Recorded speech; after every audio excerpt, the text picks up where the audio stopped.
கிறிஸ்துவுக்குள் பிரியமானவர்களே, கர்த்தராகிய இயேசு கிறிஸ்துவின் நாமத்தினால் உங்கள் அனைவருக்கும் என் அன்பின் வாழ்த்துதலை தெரியப்படுத்துகிறேன். கர்த்தர் இன்று உங்களுக்காக கொடுக்கும் வாக்குத்தத்த வசனம் மிகா 7ஆம் அதிகாரம் 8வது வசனம். என் சத்துருவே, எனக்கு விரோதமாய் சந்தோஷப்படாதே.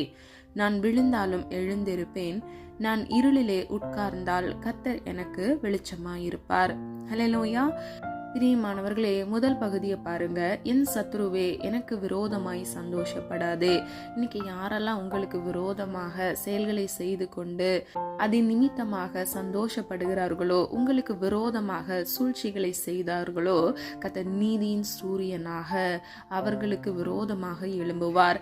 உங்களுக்காக நீதியையும் நியாயத்தையும் பட்ட பகலை போல விளங்க பண்ணுவார். திக்கற்ற பிள்ளைகளை ஆதரிக்கிற தேவன், திக்கற்ற பிள்ளைகளின் நியாயத்தை விசாரிக்கிறவர். ஹல்லேலூயா. எனக்கென்று யாருமே இல்லை, என்னுடைய நீதியை யாரு விசாரிப்பா அப்படின்னு சொல்லிட்டு நீங்க யோசித்து கொண்டிருக்கலாம். ஆனால் பிரியமானவர்களே, கர்த்தர் மீது உங்கள் நம்பிக்கையை வைங்க.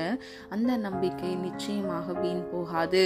உங்களுக்கான நீதியை கர்த்தர் பட்ட பகலை போல விளங்க பண்ணுவார். 2வது பகுதியை பாருங்க. நான் விழுந்தாலும் எழுந்திருப்பேன்.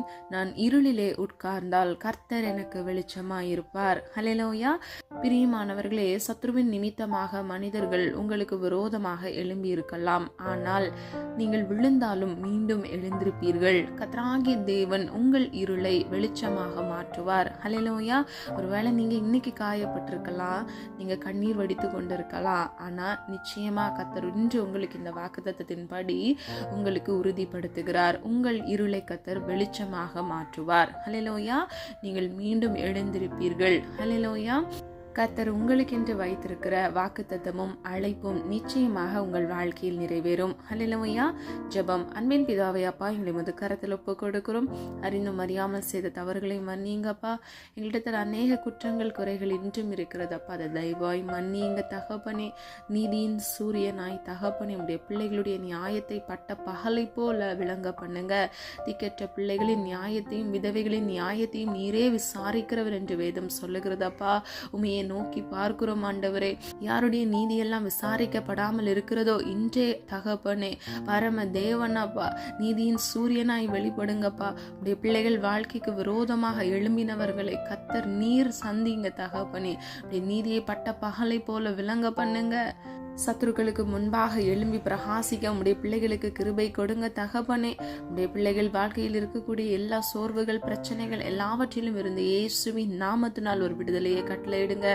யாருடைய இருதயம் எல்லாம் காயப்பட்டு இருக்கிறதோ, அந்த இருதயத்திற்கு இயேசுவின் நாமத்தினால் சமாதானத்தை கட்டளையிடுங்கப்பா. என்னுடைய சமாதானத்தை உங்களுக்கு கொடுக்கிறேன் என்று சொன்ன வசனத்தின்படி தகப்பனே, உடைய சமாதானத்தினால் உம்முடைய பிள்ளைகளுடைய இருதயத்தை நிரப்புங்க.